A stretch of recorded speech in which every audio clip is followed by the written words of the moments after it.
When he went back to the balcony, he saw the woman still dancing. He groped for his phone to call police, but kicked it away instead. Turns out the killer hadn't left. The man gave her 2 more whacks to reward her resilience, leaving old Jin stunned. To spare his wife and daughter worry, he kept secrets, pretended all was well at work, appearing calm. Inside, he was a mix of emotions. Stepping out, he saw police crowding like kids, and the crowd's laughter heightened his stress. Old Jin really wanted to call the cops, but knowing the killer was around, he had to pretend to be clueless to protect his subtitles. Perhaps in this manner, the killer might show them some mercy.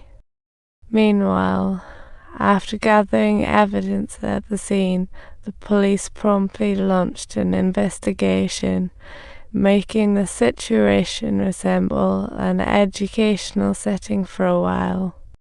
If anyone saw anything, they should call the cops ASAP. The law here had the spirit of those classic superhero shows. Subtitles, "Can't we take these home?" After asking around, neighbors acted coy or feigned amnesia hilarious.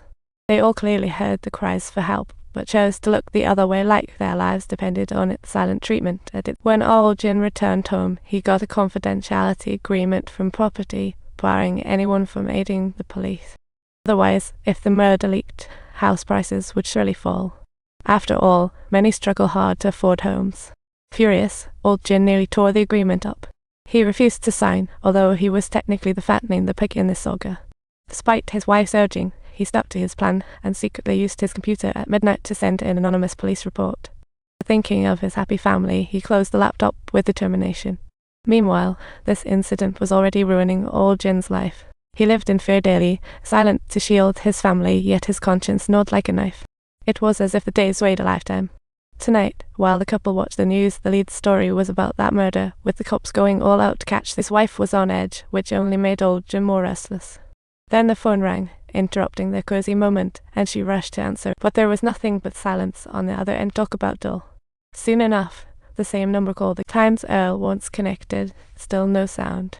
Old Jin jumped up, alarmed, but the phone stayed silent. He sprinted to the balcony to check if the killer was lurking around, only to find his pet pooch missing. Where could Frida have? His wife insisted on going downstairs to search. Though old Jin was scared, he couldn't stop her and just followed. After searching long, the dog was nowhere to be found. Old Jin knew the killer was watching him, and his heart pounded.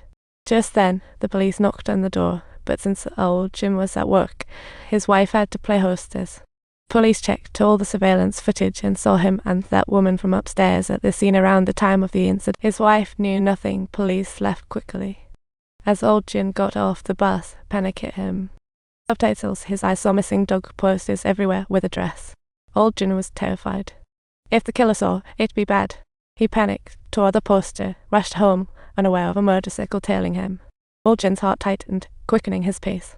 Luckily, Uncle Guan appeared, having captured old Jin on a camera. He was more convinced old Jin knew something, but with the killer close, old Jin dared not speak. Luckily, Ming got a call from the police. The killer had been caught. Old Jin finally breathed a sigh of relief as he strolled back to the precinct, feeling a little more at ease. He hurried home and locked the door, searching for the killer's photo online. But upon closer inspection, his heart that couldn't be the killer. It wasn't even the same person. The real killer was still on the loose, leaving old Jin's mind. Just moved here, logically. No one should visit. A ghost? Fear lingered. Still, he cautiously opened the door, only to find that woman from the elevator. He nervously pulled out his phone to clarify the guy on the news. She knew old Jin saw the scene too, but had to deny it to save her life. Old Jin smiled and played the fool, but the woman's words sent chills down their spine. He froze, realizing the gravity of the situation. His wife and daughter, he kept pretending to be foolish. The woman, extremely agitated, dragged him to the police, leaving him unprepared. Old Jin, panicking, forcefully pushed her back out the door, not realizing he had just put her in peril.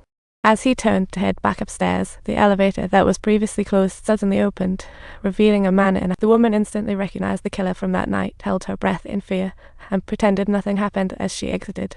Old Jin was as tense as a tightrope walker. When he noticed the light on the first floor, he finally exhaled. But just as he reached home, the man sprinted towards him like he was in the Olympics. Old Jin debated whether to call the cops when his phone suddenly rang. Subtitles. During the fight, the woman dropped her phone. Old Jin hurried upstairs to return it and apologize. To his surprise, the door was ajar, prompting old Jin to look in only to be met with a sight he would regret for eternity. Just then, the woman's phone rang again, sending him into a sprint downstairs. With the killer hot on his heels, Olgin sprinted to the security booth to call the police, but as he picked up the phone, he heard his daughter and wife calling. His eyes widened in shock. The killer was standing right behind him, and his wife was blissfully unaware. In a panic, Olgin placed the phone back down, indicating he would comply, and pulled his wife and daughter into a tight embrace for safety. In that moment of despair, he could only pray silently, hoping it would all just be over. Don't forget to subscribe to our channel for more exciting content. Let's join this thrilling adventure together.